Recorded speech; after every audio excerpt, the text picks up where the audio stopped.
Welcome to the Football Show on PLZ Soccer, sponsored by Arnold Clark. I'm Peter Martin, delighted to have your company on this Friday on YouTube. Alan Ruff and Barry Ferguson are with me to look ahead to the weekend's football and obviously look back at last night's Europa League ties, as well as discuss some of the stories today.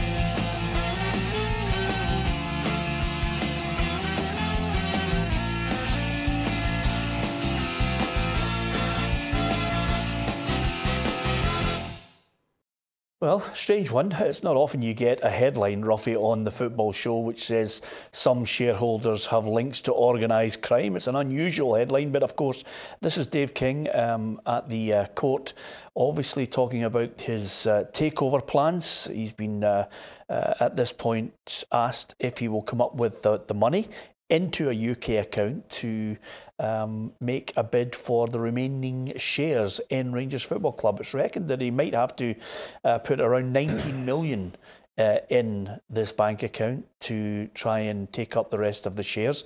But he did actually catch, I think, everyone on the hop by saying he couldn't make an offer to 4 shareholders because of their criminal links. Yeah, well, it doesn't matter what club you're at. You don't want any criminal links at all at your club. You know, I think the main thing of people who are coming into clubs, they keep talking about fit and proper people at the club. So that'll be something that he will actively be trying to do. You know, I'm absolutely astounded that he actually brought it up. Yeah, I wonder if he's highlighted this that might prompt the SPFL or the SFA to look into it. I think they will do. I think they have to. You know, I think anybody who comes into high-profile people who come into any club have to be seen, as I said, as fit and proper people, and that's the kind of people you want at a club. That's a strong allegation, Barry. Yeah, I was taken aback when the comments came out. Again, I'll echo what Ruffy says. You don't want to see people involved. Well, like myself, like a club that I support, that people are involved in it, in organised crime. And I'm sure the SFA will sit up and take notice of that, and I'm sure they'll look into that, because that's the sort of thing we don't want in our football here. Yeah, the accounts at the moment are in a situation where Dave King has reiterated to the Rangers supporters, you know, how long are they going to get into a situation where, you know, people are actually going to be offering, you know, backing to Rangers. He says as long as it takes to get them back to where they belong now. The club's got 14.7 million losses that they've announced. Yep. There's been a few, I think, as Dave King acknowledges, a few mistakes along the way. A couple of managers, players to pay off, and the likes, upgrade the stadium and the training facility. You've got people who've got soft loans in at Rangers as well, who are investors who've given them money, obviously some of it on it interest-free. And you've got this debt. Is it a worrying time again? Should Rangers fans be worried by this whole situation? Well, in terms of the soft loans, I don't think these guys who have put, the 3 people who certainly have put their money in, I don't think they'll come calling anytime soon. So it's up to Dave King to go, whether he's got the money or no. Peter, I don't know. You're saying that he's got to come up with 19 million. I'm sure he'd have come up with it by now if he had it. I know he's saying it's in trust funds or whatever it is. But I'm sure it's at the back of a lot of supporters' minds, especially being in that sort of debt. But he says in 2 years' time they'll be out of this as well. That's another thing he pointed out at the AGM. So it's no great reading at times. But I'm sure if Rangers keep going out the way they're going in terms of what they're doing on the field, they're certainly a lot better than what they have been in the past. I'm sure that investors will start to come in. But the only problem I've got is this Sports Direct thing will never go away. With Mike Ashley, that's a worry. They keep seemingly paying out a lot of money every 6 or 12 months, going through courts, so that's not going to help either. they just need to sort and solve all the problems, and hopefully in time investors will come in and put their money in into the club. Yeah, and it's a balancing act, Ruffy. It's hoping that Steven Gerrard continues to get this great form that's keeping them almost like a fortress at Ibrox. It's getting it into the latter stages of Europe. It's still trying to achieve and maintain the expectations of the fans who want clearly this side to be strengthened and challenge Celtic. Yeah, I think the only way that Rangers can get out of the financial situation they're in is Champions League football. I think a lot of the board will be banking on Steven Gerrard to get this team into Champions League football. We saw the money that you can get once you get in there, and I can't see any other way of Rangers clearing this debt that is obviously getting bigger because the wages that some players are on and the amount of wages that they're on, obviously they've got to clear a lot of it. There hasn't been a lot of money, cash spent, so for me, it's where is this money going to come from that's going to clear that £14 million? And that's the only way I can see. He's not going to clear it playing in our league. He's not going to clear it playing in the Europa Cup. So the only place you're going to get 30, 40 million is Champions League. I think the only way they're going to get in the Champions League if they reinvest again in the team, and that means getting into more debt. But they might need to take that gamble, because I don't think Rangers, look, it's great that they're doing well in Europa League. In the league, they're just behind Celtic, but I still do think they need to go and strengthen by 3 or 4 players, and that costs money. And that means getting into more debt, but you might need to take that gamble. And then there's a chance, as Ruffy says, when you do get into that Champions League spot, there's a hell of a lot of money coming in. Yeah, okay. Of course, the board will be happy with one man in particular, and that is, of course, the manager, Steven Gerrard, because in Europe, Rangers have given themselves a real chance of European football beyond Christmas after last night's exertions. 10 men eventually getting a positive draw. Our reporter, Gabriel Antoniazzi, was at Ibrox. 10-man Rangers battled to a hard-fought draw with Villarreal last night to give themselves a chance of qualifying for the Europa League knockout stages. Ibrox was rocking as the game kicked off, and tempers flared throughout, with Daniel Candeias being shown a second yellow card for fouling Villarreal's fullback before half-time. It is not the first time this season that Rangers have been a man down, and Steven Gerrard's men almost look accustomed to it now. Man of the match, Alan McGregor, was once again the hero as he made 2 outstanding one-on-one saves to prevent Akambi giving the visitors a lead. There were few chances in the second half, but teenager Glenn Middleton thought he had nicked the game for Rangers, but he was correctly ruled for offside. The result extends their unbeaten run at Ibrox under Gerrard to 15 games and means if they can win away to Rapid Vienna in a fortnight's time, they will be playing European football after Christmas. Well, Barry, you've got to be impressed. Rangers, the players are battling for him, albeit even Steven Gerrard must have been looking on and thinking this could be a torrid 45 minutes in the second half. Yep, you've got to give them credit. The second 45 minutes was a shift, but the players rolled up their sleeves, showed great desire and determination, and to get a point, going down to 10 men against, listen, let's be honest, they're a quality team with a lot of very, very good players. So it's a great point for me. And look, it's in Rangers' hands. They need to go over to Rapid Vienna, who I don't think are they're not a top team. They're a decent enough team, but Rangers can go over there, have a go at them, and I'm sure they can get the 3 points. Yeah. Here's what the manager made after the game. Yeah, I mean it's fantastic, certainly in the circumstances after performances like tonight. They were our 12th man tonight. We couldn't have took something out of this game without them. I think the players certainly got energy off them. They were with us all the way. They understood the situation. It was very difficult with 10 men to go down the other end and make things happen, but we did actually have some really good moments even with 10 men. We could have even maybe actually maybe stole the 3 points in the end. I don't think we deserved to win the game on the balance of play, but I think it'd have been very cruel if we didn't take at least a point. So they did get that point. Interestingly enough, sometimes when you get a man of the match, he will go to the sponsors because they've named him man of the match. He might actually go to some of the hospitality suites as well, which I reckon means that Alan McGregor got home at 4:30 in the morning because he must have been everybody's man of the match. The manager had one word to sum him up. Just one word, really. Wow. Wow, I'm running out of things to say about him. Just being top class since day one, every single day in training, all the games. Just wow. Them saves tonight were wow. If you're thinking of two players, Barry, in the league in Scotland right now, James Forrest has rightly received a lot of praise for his efforts for club and country. Yep. I think Alan McGregor is equally on a par. He's just been sensational. Yep, they two for me are well out in front in terms of performances this season. But Alan McGregor last night, incredible. He's been incredible since he's come in the summer. I says it at the start, he would have been Steven Gerrard's most important signing. In the league, 12, 15 points, and he's shown in Europa League last night. I mean, that save, that second save in the first half, where I don't know where his arms came from. That was unbelievable. He's been a top signing. He's got better wage as well. I actually was with him on Monday night, bumped into him for a coffee, and he's actually looking. It looks as if he's looking after himself. Obviously, he's getting on in age, but he's loving life now. He's playing some of the best football his career, and what an incredible signing. To get that guy on a free transfer is some bit of business from Rangers. Yeah, he's possibly the best signing of the summer, Ruffy.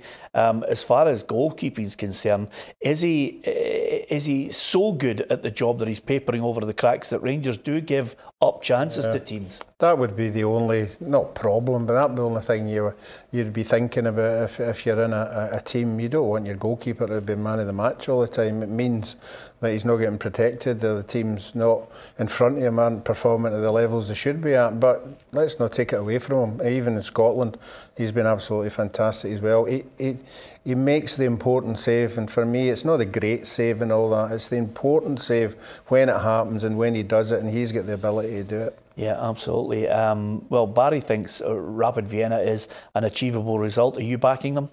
Yeah, I think you've got to fancy them. You know, they're not the greatest side in the group. You know, you've got to go there. Rangers approved. They went to Villarreal and dug in there and came out with a point. So, yeah, they've got to get a win. You know, but that means you're going into the game knowing exactly what you're going to get. You're not going to be sitting, oh, we just need a point. We'll just sit in here and try and hit them. You're going to go for the jugular, and I think that's what they'll do. Okay, to Norway next. Rosenberg against Celtic. Celtic continued their excellent recent form as they won their first ever away game in the Europa League to put them within a point of qualification. They were completely dominant over opposition who clearly had one eye on their Norwegian Cup final on Sunday and deserved all 3 points. The return of Tom Rogic in the midfield brought added attacking threat, but it was the man of the moment, James Forrest, who created the goal just before half-time. He beat his man with ease before standing up a perfect cross to the back post for the easiest header Scott Sinclair will score. 16 shots in the game only led to 1 goal, but Brendan Rodgers will be more than happy with that performance and the way his side have turned around their European fortunes this season. Red Bull Salzburg beat Red Bull Leipzig to qualify as group winners, so Celtic know they only need a point against the Austrians in their final group game to guarantee qualification. Okay, only a point. Celtic Park, it will be bouncing, Ruffy. They've set themselves up, albeit, I think a lot of people expected Celtic to beat Rosenberg last night. Yeah, I think you've got to put things into perspective. This is a Rosenberg team who are bottom of the league, no points, conceding goals left, right and centre. They left out 5 of their first team because they've got a cup final on Sunday. So no, Celtic will take the result, you know, as you always do. But it depends in the home game how obviously the leaders set their stall out, you know, what they want out of this game, because they are the quality side in this group. So, I mean, I think Celtic will still have to play to their form to get that win. Yep, it's not my favourite tournament, I'll be absolutely honest with you, Barry. I'm not going to buckle under any criticism from anyone on the Europa League. But for both of them to get to the latter stages of it would be absolutely sensational, because suddenly, quarters, semis, that's where this tournament actually does get interesting. Yep, I'll agree with you. I'm not a fan myself, but to get 2 Scottish clubs through into the latter stages will be great for Scottish football in general. I think Celtic will go through it, being at home in front of 60,000 fans. I know they're a quality team that are coming, but on the night you know what it's like, it'll be rocking there. Some of the players will not experience that. I know they're playing with a big club, but they'll not experience an atmosphere like Celtic Park. So I think Celtic will win that game easily. OK, from the Europa League to the weekend's football, and the highlight undoubtedly Hampden Park, 3 o'clock Sunday. It's Celtic against Aberdeen in the League Cup final. Celtic take on Aberdeen in Sunday's League Cup final, which is the first piece of silverware available this season. Celtic, who have won the tournament for the last 2 years, are favourites. However, Aberdeen will provide tough opposition. The Hoops' run to the final includes wins over Partick, St Johnstone and a 3-0 win against Hearts at Murrayfield. Aberdeen have perhaps had the more impressive run though, beating St Mirren 4-0 before knocking Hibs out on penalties and of course beating Rangers 1-0 in the semi-final at Hampden a month ago. Celtic come into the game after beating Rosenberg 1-0 in the Europa League on Thursday and have won 6 out of their last 7 matches. The Dons arrive here having not played for 8 days, but they were beaten 3-0 by Motherwell last time out. McInnes' side will look to nullify Celtic's attacking play and frustrate the holders, and then take their chances when they do come, just as they did against Rangers. Centre-half Michael Devlin could be a huge miss for them, as he is still touch and go with an ankle injury. Celtic themselves have no fresh injury concerns, but with a full squad, Brendan Rodgers now has a big decision to make over who he plays in midfield, as captain Scott Brown returns from injury to a team that has been full of energy and creativity. A sellout crowd is expected on Sunday to see if underdogs Aberdeen can finally stop Celtic's domestic dominance. Big call, Ruffy. Do you play Scott Brown? I wouldn't. You know, I think the players that are in there just now, in his position, you know, the McGregors are absolutely buzzing. They're with confidence. Obviously Ryan Christie as well. You know, I think it'd be a shame if you were either one of these who were going to be left out. Again, Brendan Rodgers will make the decision.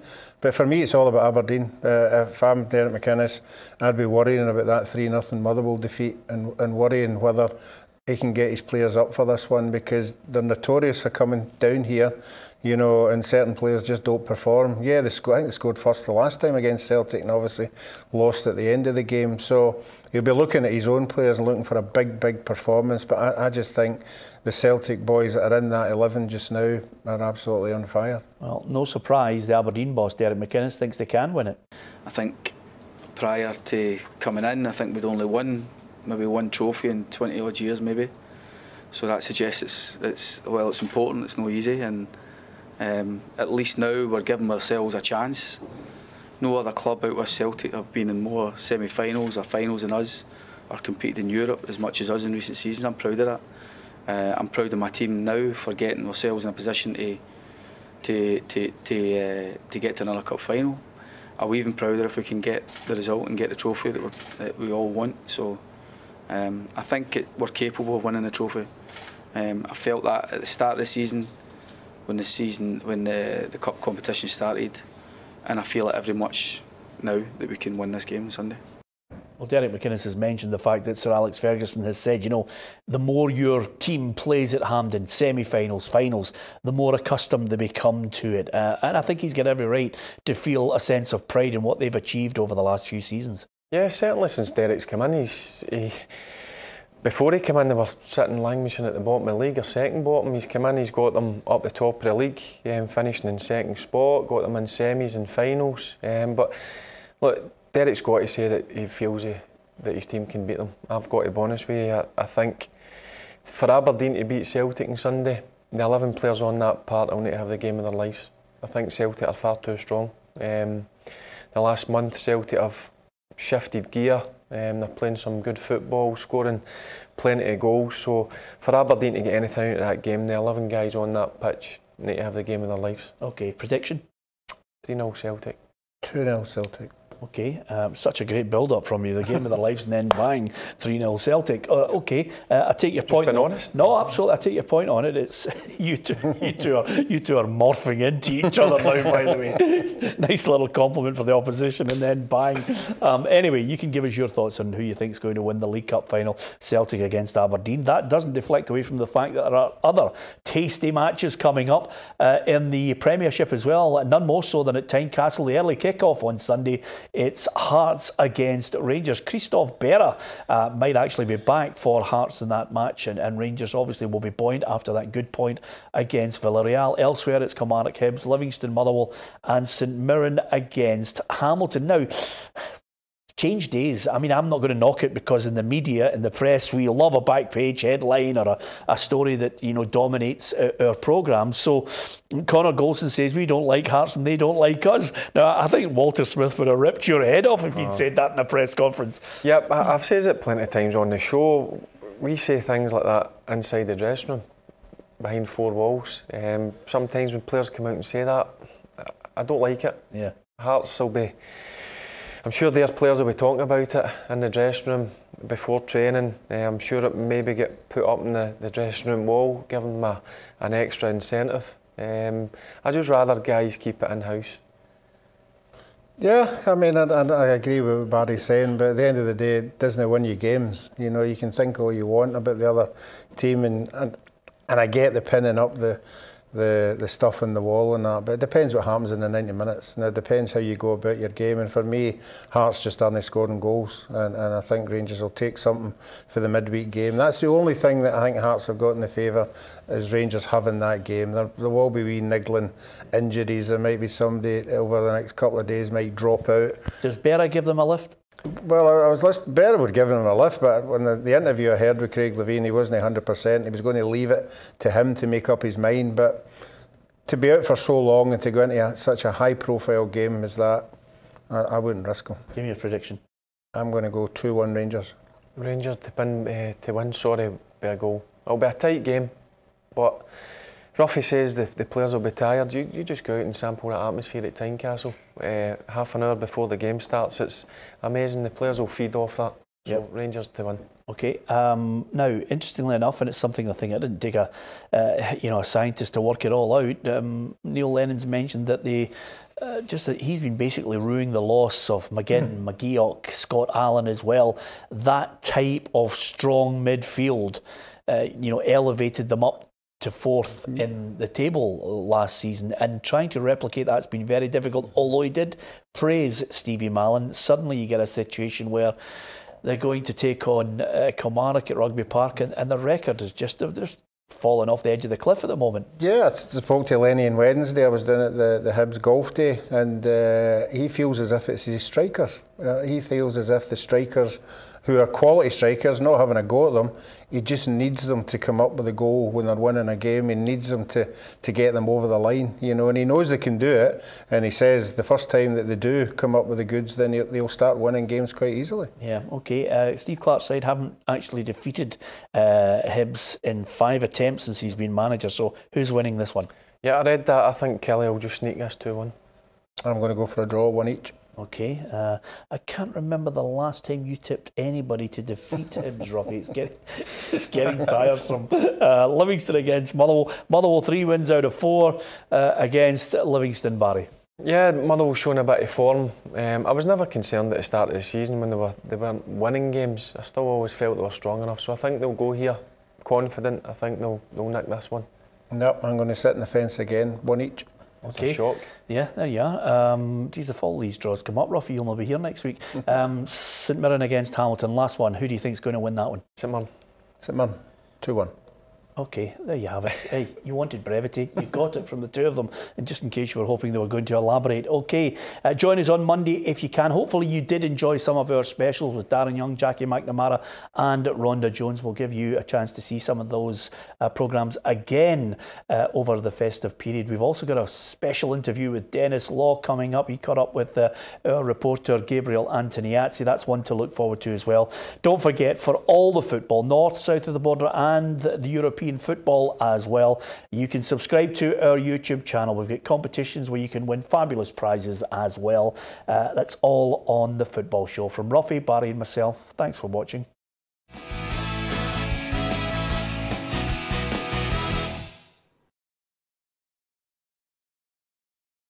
Welcome to PLZ Soccer. Why not join the football family and download the PLZ app? You'll get all the latest Scottish football news and up-to-date news on English and world football. There's also a feature here where you can record yourself talking about your favourite team. If we use the video, you could feature on our football show. For all the latest news in Scottish football, download the PLZ Soccer app in the App Store and in Google Play. Come and join the football family on PLZ Soccer.